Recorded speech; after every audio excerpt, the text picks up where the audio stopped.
Muhammad bin Hasan Al-Ulaqi yang insyaallah akan diterjemah oleh Al-Ustaz Haji Sofyan Hadi. Kepada beliau disilakan. Mana mic-nya, Ustaz?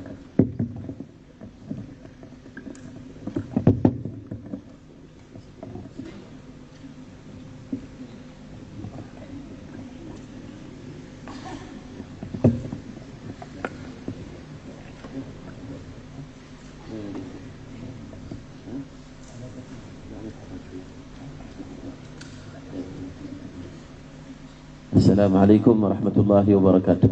Waalaikumsalam warahmatullahi wabarakatuh. Alhamdulillahi rabbil alamin wa sallallahu ala sayyidina Muhammad wa ala alihi wa sahbihi ajma'in.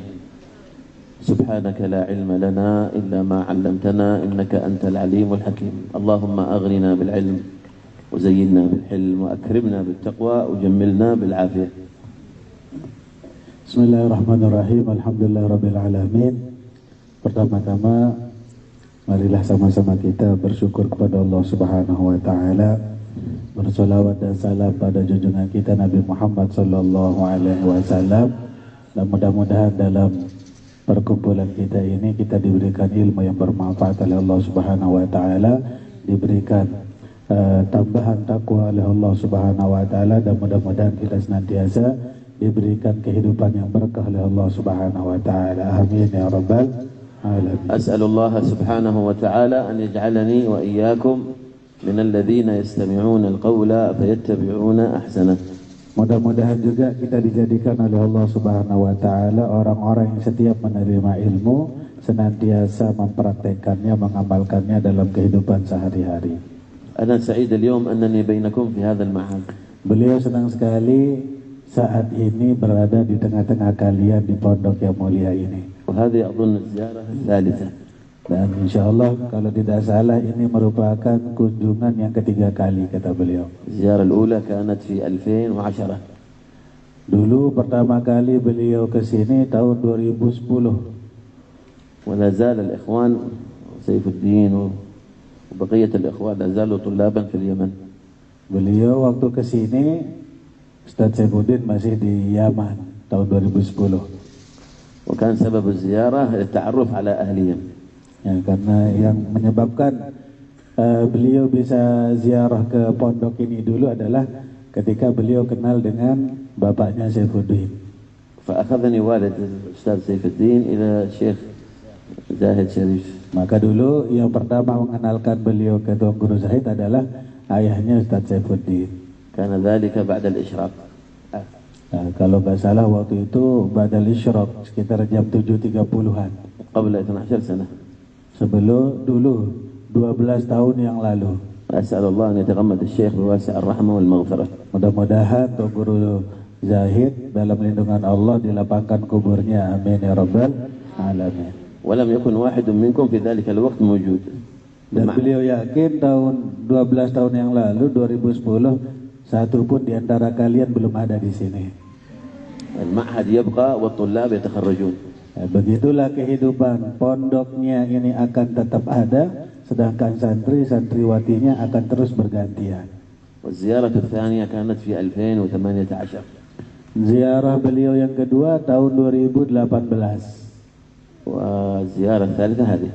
Dan ini merupakan ziarah yang ketiga kali. وأسأل الله أن يجعلها الأخيرة ألا يجعلها الأخيرة. Mudah-mudahan ini tidak menjadi ziarah terakhir beliau. تكرر اللقاء بينكم إن شاء الله سنين بعد سنين وأعوام بعد أعوام. Insyaallah kita akan terus bertemu tahun demi tahun insyaallah. ودائما الذي يبقي الزيارات في ذاكرة الإنسان هو حسن الأخلاق الذي يجدها عند ملاقاة الناس. Kata beliau, yang selalu menjadi kenangan ketika kita bertemu dengan orang adalah indahnya akhlak, bagusnya akhlak yang dipertontonkan.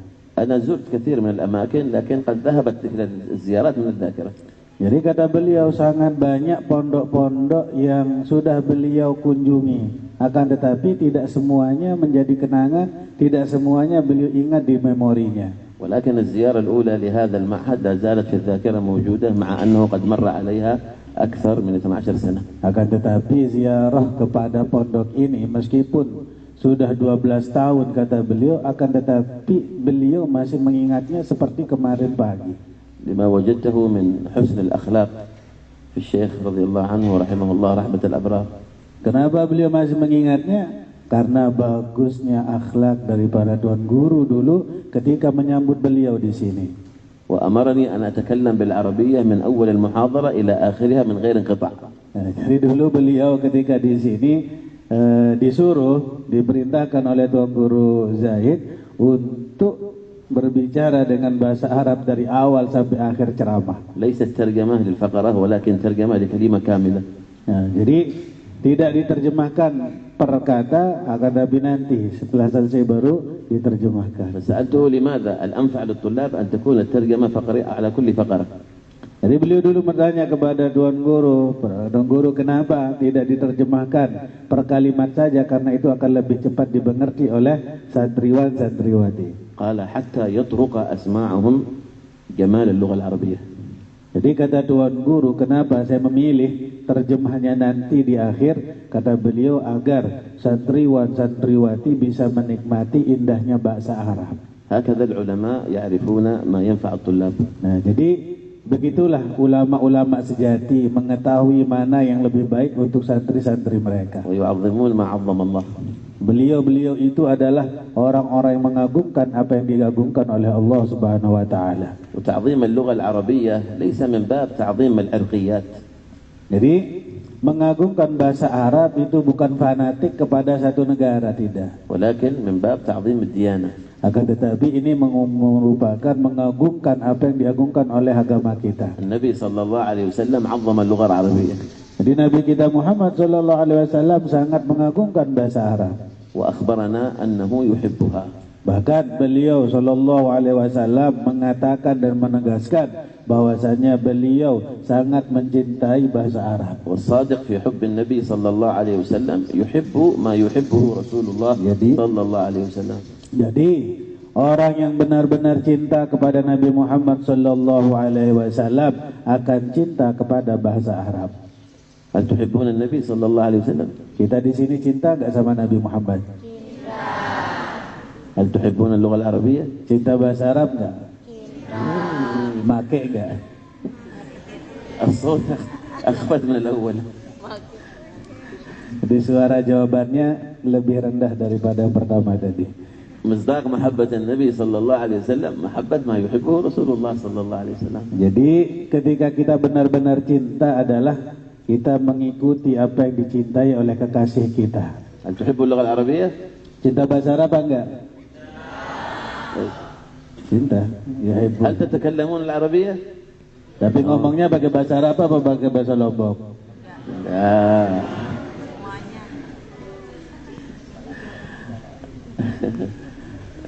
القول بأني أحب الشيء لا يكفي مصداقا عليه. Jadi ketika kita hanya mengucapkan mencintai sesuatu itu tidak cukup kalau hanya diungkapkan dengan kata-kata. ولكن مصداقه أن يتحقق به. Jadi kita tidak cukup hanya mengatakan cinta, tapi yang perlu adalah bukti. نسأل النبي صلى الله عليه وسلم لماذا يحب اللغة العربية؟ Baik. Tahu nggak kita kenapa Rasulullah Sallallahu Alaihi Wasallam itu cinta kepada bahasa Arab? لماذا يحب النبي صلى الله عليه وسلم اللغة العربية؟ Kenapa beliau Nabi kita Muhammad cinta kepada bahasa Arab? Ada yang bisa jawab? عنده إجابة؟ جواب؟ Ada yang bisa jawab? Hah? Apa? محاولة. حاول. Lughatul Quran. واحد. جود. Ya. Ada lagi? Ada lagi? ساتو واحد. باقي. تمام. Hah? Lughat ahli jannah. لغة أهل الجنة. تمام ده. جود. اثنين. Terus apa? ثالث. Ya.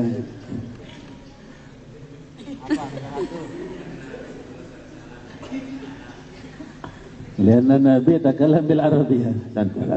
Ayo. Ada lagi? Ada lagi? ها لغة إيه؟ لغة القدر. Di belakang itu apa? يقول صلى الله عليه وسلم أحب العربية لثلاث.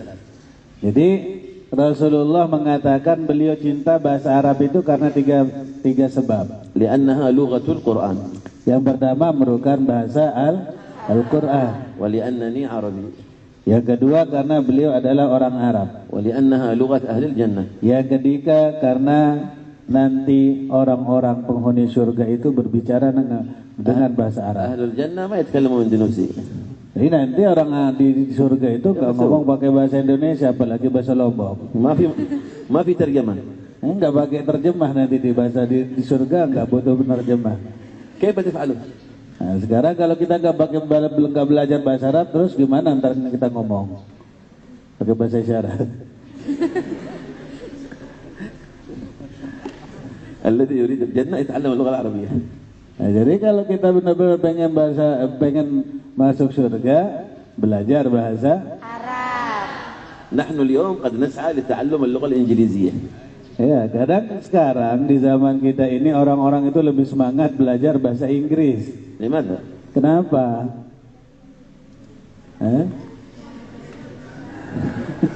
لأنها لغة المال. يقولون يعني لأن الناس نسمع الأغاني مشان نفهم الأغاني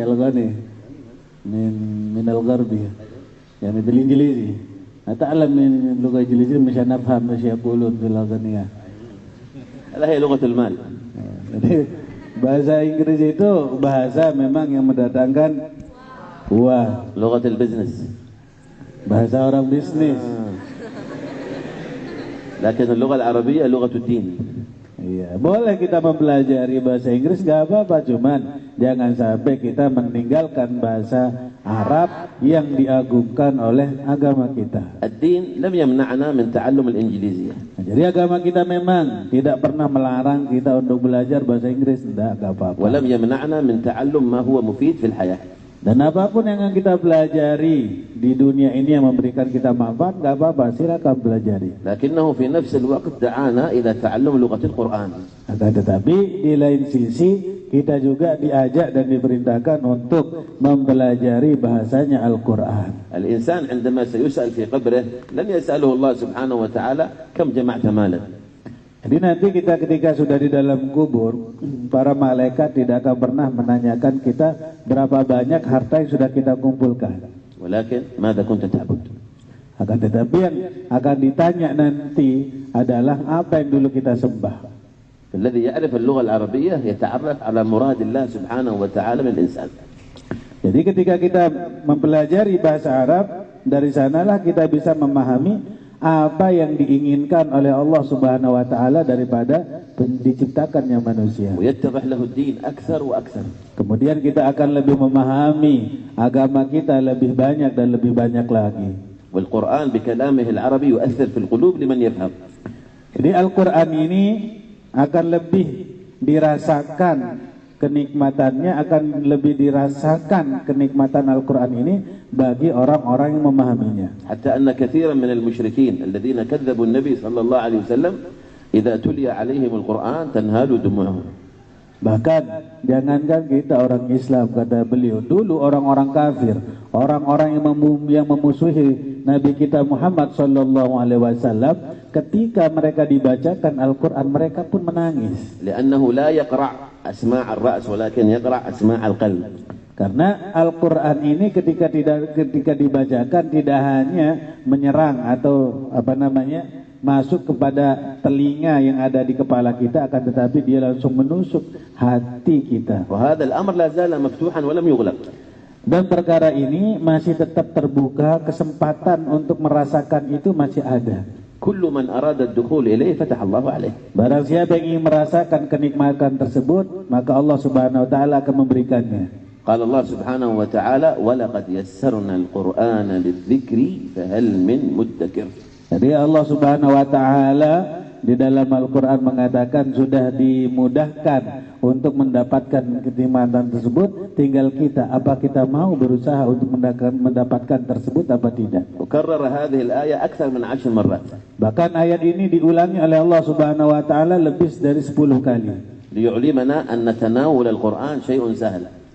Untuk mengingatkan dan untuk menjelaskan kepada kita bahwasanya untuk memahami dan menikmati Al-Quran itu semuanya itu bisa diraih dengan gampang. وفوق سهولة الأمر تسهيل من الله.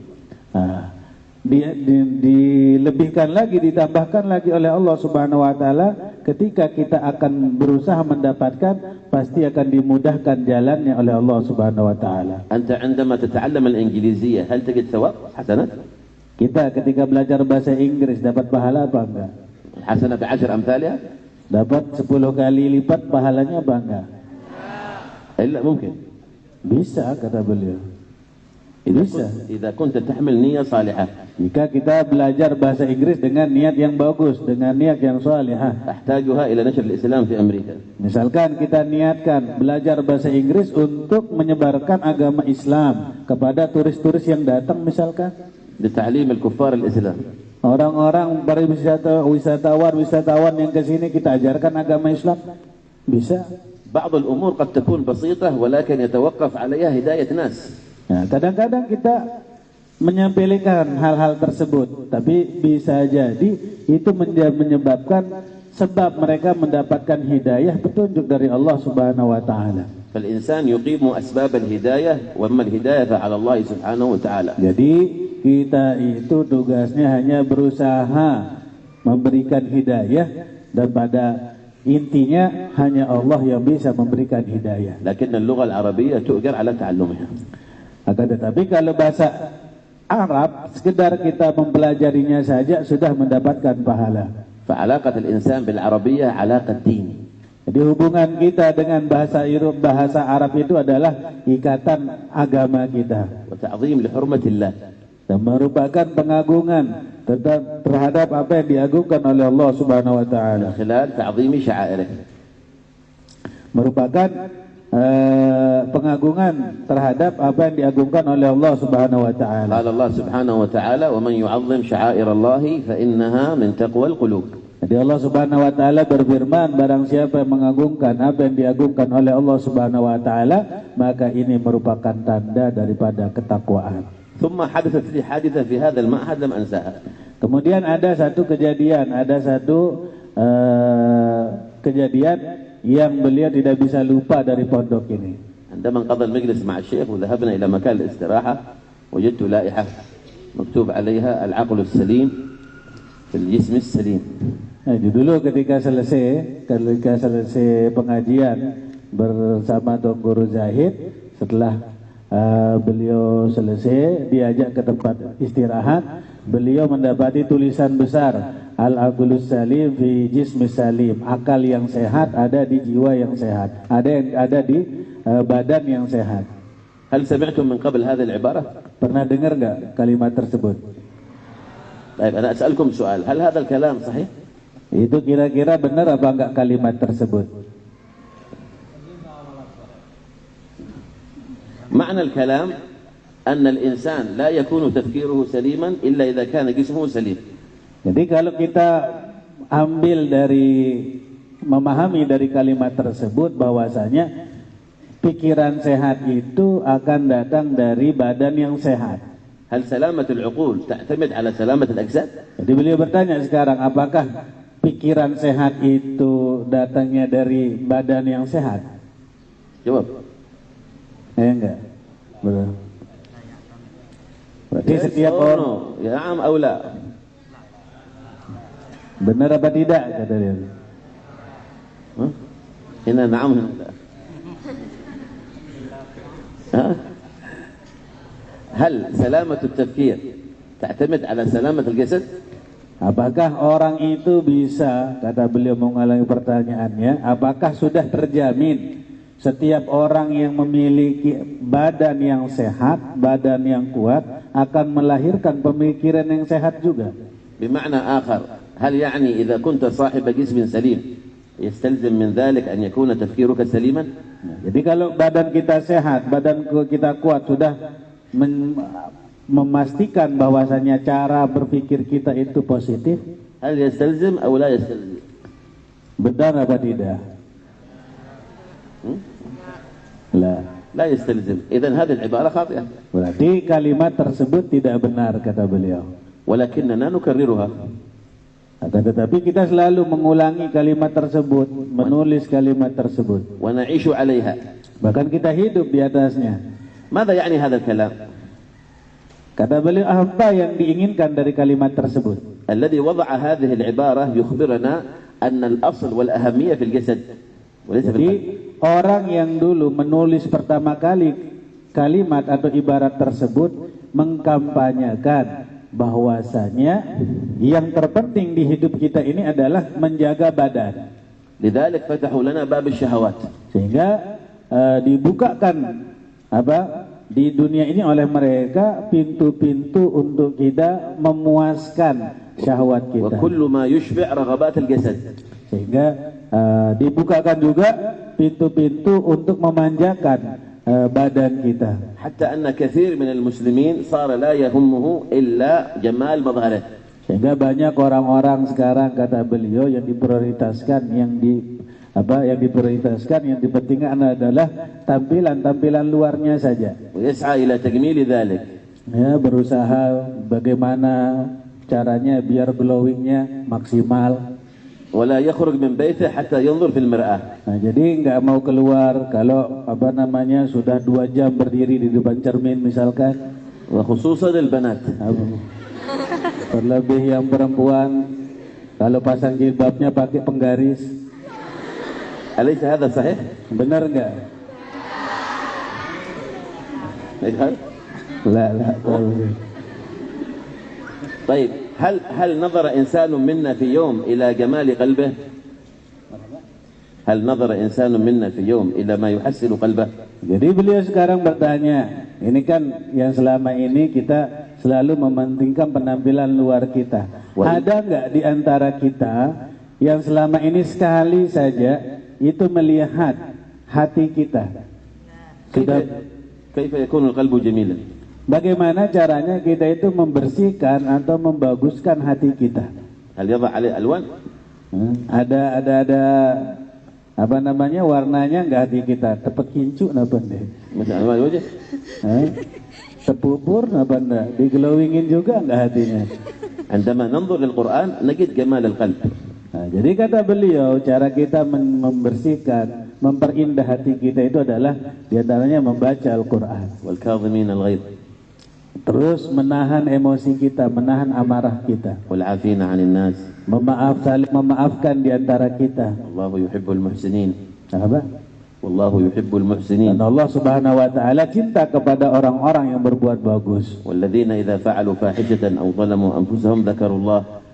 Kemudian ketika kita berbuat maksiat, ketika kita melakukan dosa, kita ingat kepada Allah Subhanahu Wa Taala. استغفروا لذنوبهم. Minta ampun atas dosa-dosa kita. في الآية الأخرى ألا بذكر الله تطمئن القلوب. Di dalam ayat yang lain Allah Subhanahu Wa Taala mengatakan dengan zikir Allah Subhanahu Wa Taala akan memberikan ketenangan dalam hati kita. إذا تليت عليهم آياته زادتهم إيمانا. Jika diperdengarkan ayat-ayat Al-Quran akan menambah keimanan kita. محسنات القلب موجودة في آيات القرآن وحديث النبي صلى الله عليه وسلم. Jadi cara kita itu untuk memperindah, untuk membersihkan hati kita sudah ada di dalam Al-Quran maupun di dalam hadis. وروح الإنسان أهم من جسده. Jadi ruh kita, nyawa kita itu lebih penting, lebih berharga daripada jasad kita, badan kita.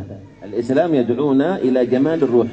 Jadi Islam ini mengajak kita untuk memperindah ruh kita. وكل مظاهر الكفر التي تعرض علينا كل يوم الجديد تدعونا إلى جمال الأجساد. Sedangkan produk-produk orang-orang kafir yang tiap hari kita lihat di televisi, yang tiap hari kita lihat di media-media atau di iklan-iklan, itu semua mengajak kita untuk memperindah jasad kita. أيهما الأهم في الإنسان الروح أم الجسد؟ Jadi sekarang kita mana yang lebih penting bagi kita, jasad atau ruh? Yang putra, jasad atau ruh? ما الدليل؟ Buktinya mana? كل شيء له دليل. Semua harus ada buktinya. Kalau sekedar bilang ini itu ya gombal. سموها البينة. Mana buktinya? كيف تحكم على شيء من غير دليل؟ Gimana kita menjawab sesuatu, mengatakan sesuatu tanpa ada bukti? والدليل نراه كل يوم احنا نراه كل يوم الدليل موجود. Padahal buktinya, dalilnya kita saksikan tiap hari. عندما يموت الإنسان ما الذي يموت فيه؟ Baik, kata beliau ketika ada orang meninggal, apanya yang meninggal? روحه أم جسده؟ Jasadnya atau ruhnya? والروح أين تذهب؟ Ruhnya kemana? إلى عليين أو إلى سجين. Apa? إلى عليين أو إلى سجين. Sijin. سجين. وما أدراك ما سجين كتاب مرقوم. Ruh itu ya antara dua kemungkinannya, ke tempat yang bagus atau ke tempat yang jelek. والجسد تأكله الدود. Sedangkan jasad kita dimakan oleh ulat, dimakan oleh cacing.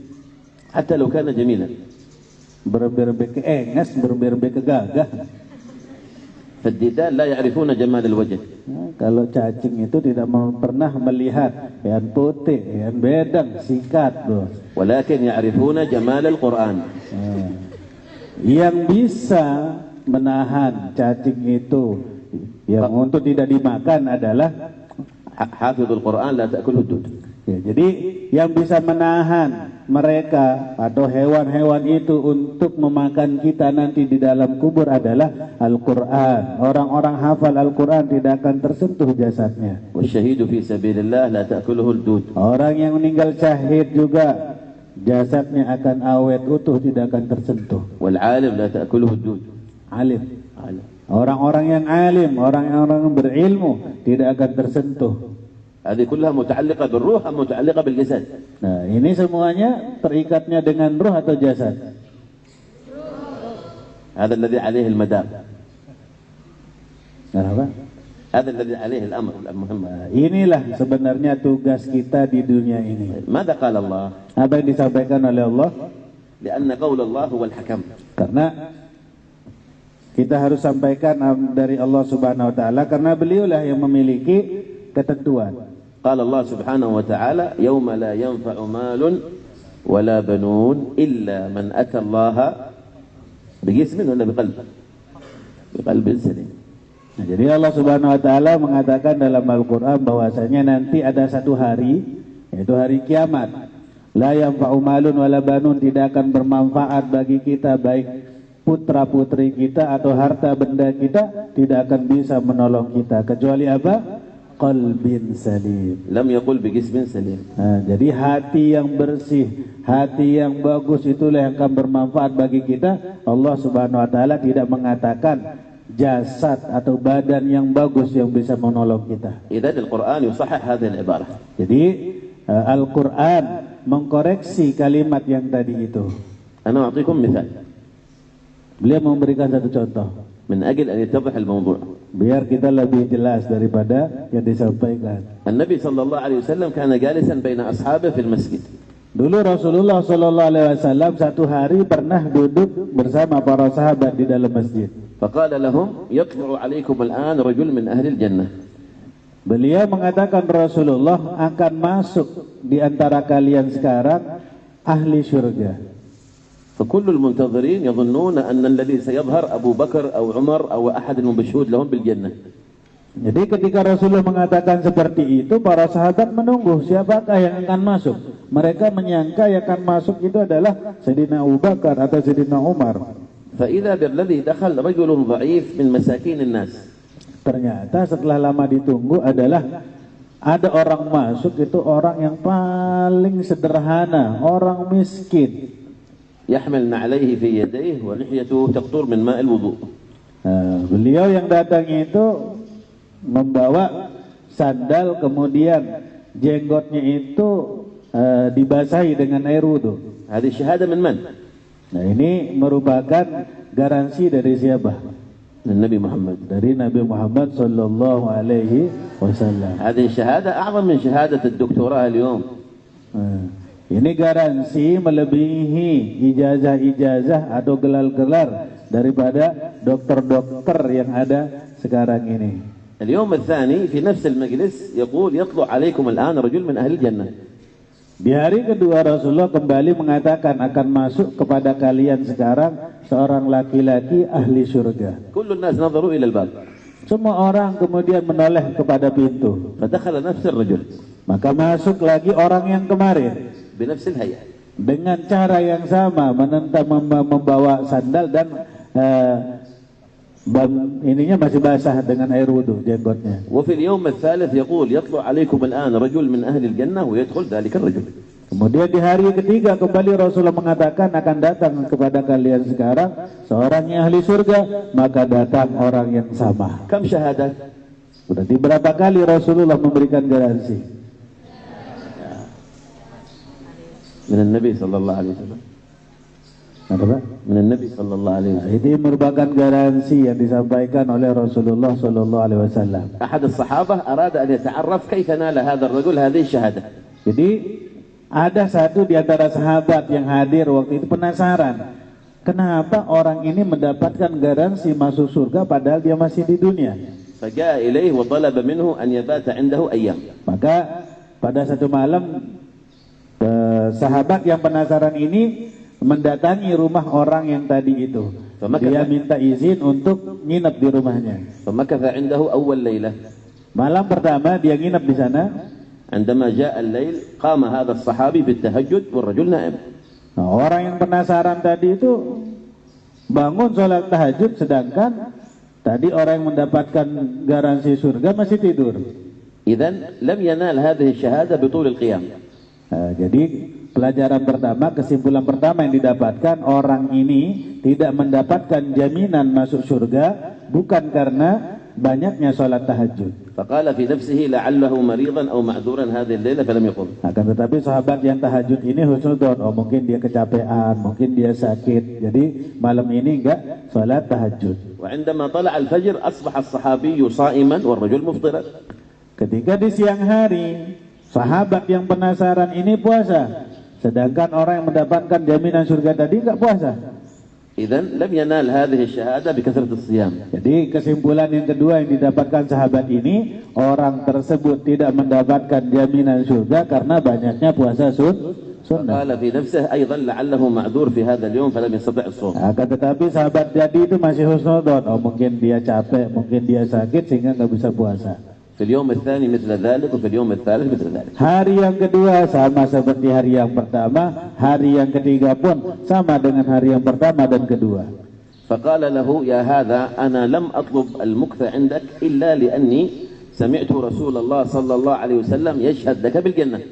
Jadi di hari yang ketiga dia terus terang, wahai mak keken lah kalau bahasa kita, tua, saya sebenarnya nginep di sini itu tidak ada tujuan lain kecuali dulu Rasulullah pernah mengatakan bahwasanya engkau ini merupakan ahli surga. فأردت أن أعرف ماذا تعمل حتى أقتدي بك. Jadi sebenarnya tujuan saya ke sini adalah untuk melihat amalmu, ibadahmu apa yang kau kerjakan sehingga saya bisa mengikutinya dan bisa masuk surga sepertimu. فلم أرى عندك من الأعمال الصالحة الشيء الكثير. Jadi akan tetapi yang saya dapatkan nggak ada amalan-amalan ibadah istimewa saya lihat di sisi kamu, katanya. أنا عملي أكثر منك. Ibadah saya lebih banyak daripada ibadahmu. فقال له ليس لي من العمل الصالح إلا ما رأيت. Nah, jadi kata beliau yang mendapatkan jaminan surga ini, iya memang saya itu nggak punya amal. Amal saya tidak lebih daripada apa yang kau lihat 3 hari ini. ولكن هناك شيء واحد. Akan tetapi ada satu perkara yang tidak kamu ketahui. عندما أضع رأسي على الوسادة في الليل ونظف قلبي من الحقد على الناس ما أحمل أي ضغينة على أحد. Jadi kata beliau, saya ini, kata orang yang mendapatkan jaminan surga, setiap saya mau tidur, ketika saya sudah meletakkan kepala saya di atas bantal, saya membersihkan hati saya. Tidak ada orang yang saya benci, tidak ada orang yang tidak saya senangi. Man zalamani afawtu anhu. Orang yang menyakiti hati saya hari ini saya maafkan. Wa man zalamtuhu da'awtu lahu wastaghfartu lahu. Nah, sedangkan kalau saya berbuat salah kepada orang lain, maka saya memintakan dia ampun. Hada ya'tamid ala salamat al-qalb am salamat al-jasad. Jadi ini kisah ini mengajarkan kita itu mementingkan kebersihan jasad kita atau kebersihan hati kita? كم في قلبنا من الأحقاد على الناس والكراهية. Taib. Kata beliau, di hati kita sekarang berapa orang yang kita tidak sukai? وأحيانا قد يكون بين الأرحام. Bahkan yang luar biasa, kata beliau, ada orang bersaudara tapi ada benci di dalam hatinya. إذا أردنا السلامة في الدنيا والآخرة علينا بالقلب السليم. Jadi kata beliau, kalau kita mau selamat hidup kita baik di dunia maupun akhirat, bersihkan hati kita. علينا أن نفهم أن العقل السليم لا يكون إلا في القلب السليم. Jadi intinya kata beliau, pikiran yang sehat, pikiran yang positif itu akan lahir daripada jiwa-jiwa, hati-hati yang أسأل الله سبحانه sehat. وتعالى أن يجعلني وإياكم من الذين يستمعون القول فيتبعون أحسنه. Mudah-mudahan kita semua dijadikan oleh Allah Subhanahu wa taala orang yang menerima ilmu kemudian mengamalkan dalam kehidupan sehari-harinya. Kita jawab azan dulu baru beliau akan doa.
إجابة النداء سنة من السنن.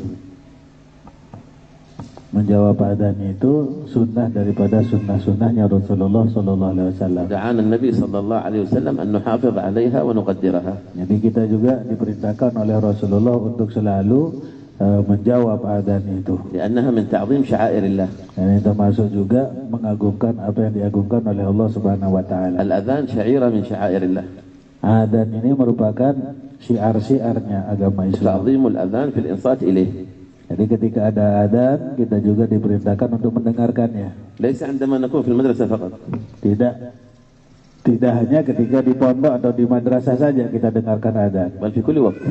Akan tetapi dimanapun dan kapanpun dan setiap ada adzan dikumandangkan. أحيانا بعضنا في البيوت يؤذن المؤذن ولا يصغي له. Nah, kadang-kadang kita ketika di rumah ada orang adzan, ya kita tidak mendengarkannya. ذكر بعض العلماء أن الذي لا يجيب المؤذن عندما يؤذن يموت على سوء الخاتمة. Kata beberapa ulama mengatakan orang-orang yang ketika dikumandangkan adzan dan dia tidak mendengar dan tidak menjawabnya, ditakutkan kepadanya adalah su'ul khatimah. لأن المؤذن ينادي من؟ Karena adzan ini siapa yang dipanggil? ينادي من؟ Siapa yang dipanggil orang-orang adzan? ينادينا كلنا. Nah, karena yang dipanggil orang-orang adzan adalah kita semua yang dipanggil. حي على الصلاة، حي على الفلاح. Hayya 'alas shalah, mari kita salat, mari من kita الذي أمر salat. المؤذن أن ينادي؟ من الذي أمر المؤذن أن ينادي؟ Siapa yang memerintahkan muadzin itu untuk memanggil? الله. Allah. وكان الأذان الأول أذان إبراهيم. Jadi adzan yang pertama itu adzannya Nabi Ibrahim. ثم تتابع الأذان إلى وصل اليوم والليلة. Sampai sekarang ini adzan itu masih dikumandangkan. علمنا النبي صلى الله عليه وسلم بعد انقضاء الأذان أن يدعو الإنسان. Kemudian setelah adzan itu selesai, kita diajarkan oleh Rasulullah untuk berdoa. ويسأل الدرجة للفضيلة للنبي محمد صلى الله عليه وسلم. Kita minta agar Rasulullah diberikan kedudukan yang paling istimewa oleh Allah Subhanahu wa taala. اللهم رب هذه الدعوة التامة والصلاة القائمة آت سيدنا محمدا الوسيلة والفضيلة والشرف والدرجة العالية الرفيعة ابعثه مقاما محمودا الذي وعدته إنك لا تخلف الميعاد. يقول النبي صلى الله عليه وسلم من سأل لي الوسيلة حلت له الشفاعة. Jadi kata Rasulullah SAW, siapa yang berdoa dengan doa tersebut diwajibkan pasti akan mendapatkan syafaatnya Nabi Muhammad sallallahu alaihi wasallam. إذن لابد أن نحافظ على الرد بعد الأذان والدعاء بعد. Jadi kita belajar untuk menjaganya. Kita jawab ketika adzan dikumandangkan. Bismillahirrahmanirrahim. Alhamdulillahi rabbil alamin. Allahumma salli wa sallim ala sayyidina Muhammad wa ala ali sayyidina Muhammad. ربنا تقبل منا إنك أنت السميع العليم وتب علينا إنك أنت التواب الرحيم.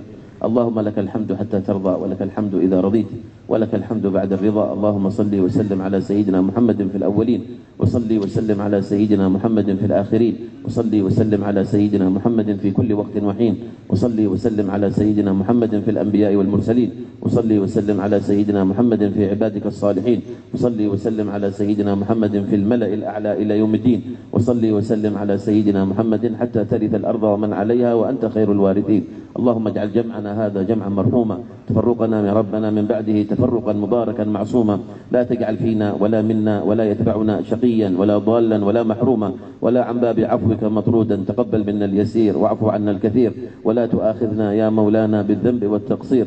اغفر ذنوبنا استر عوراتنا آمن روعاتنا احفظنا من بين أيدينا ومن خلفنا وعن أيماننا وعن شمائلنا ومن فوقنا ونعوذ بعظمتك أن نغتال من تحتنا. اللهم إن مغفرتك أوسع من ذنوبنا ورحمتك أرجى عندنا من أعمالنا فاغفر لنا مغفرة من عندك وارحمنا برحمتك الواسعة التي وسعت كل شيء. اللهم فقهنا في الدين وعلمنا التأويل واسلك بنا خير السبيل واجعلنا يا مولانا من خير جيل. اللهم أغننا بالعلم وزينا بالحلم أكرمنا بالتقوى جملنا بالعافية نور أبصارنا وبصائرنا أخلص نياتنا آتنا ما وعدتنا على رسلك لا تخزنا يوم القيامة إنك لا تخلف الميعاد. وارزقنا فهم النبيين حفظ المرسلين الهام الملائكة المقربين. احفظ علينا ما قرأناه أو نقرأه أو سمعناه أو نسمعه حتى ترده علينا وقت احتياجنا إليه. جعلنا عبيد إحسان لا عبيد امتحان.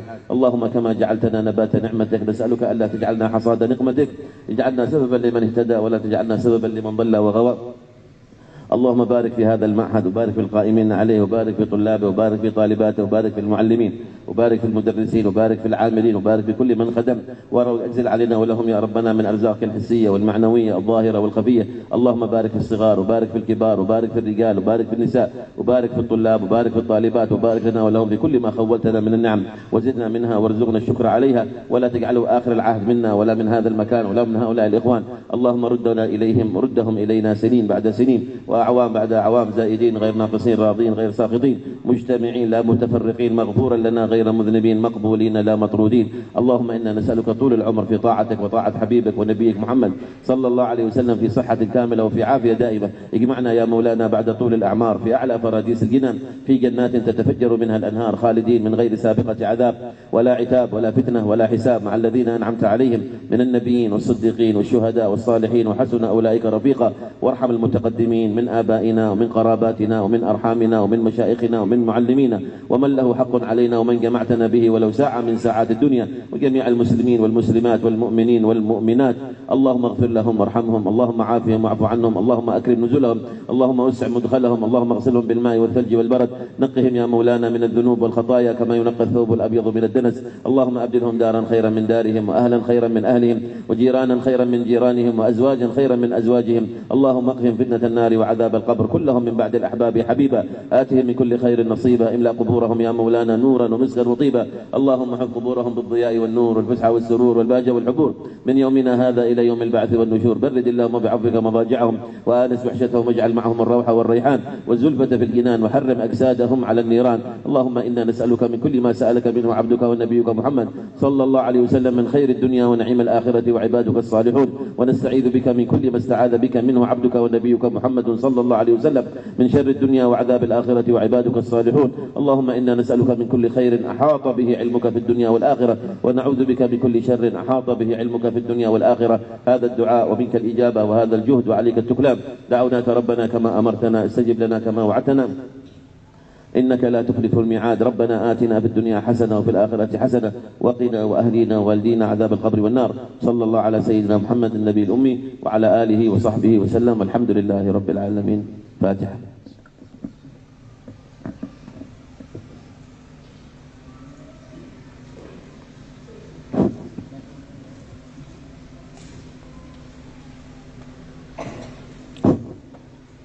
Hadirin hadirat para jamaah sekalian, tulab talibat rahimakumullah wa hafizakumullah. Demikian tadi kita sama-sama ikuti tausiah kemudian langsung doa yang disampaikan oleh Fadilatul Syekh Muhammad bin Hasan Al-Aulaqi. Mudah-mudahan apa yang beliau sampaikan bisa menjadi bekal kita di dalam kehidupan kita sehari-hari. Untuk lebih barokahnya acara kita, mari kita tutup dengan membaca kafaratul majlis dan hamdalah. Subhanakallahumma bihamdika asyhadu an la ilaha illa anta astaghfiruka wa atubu ilaik. Alhamdulillahi rabbil alamin. Demikian, wallahul muwaffiq wal hadi ila sabilir rasyad. Wassalamualaikum warahmatullahi wabarakatuh.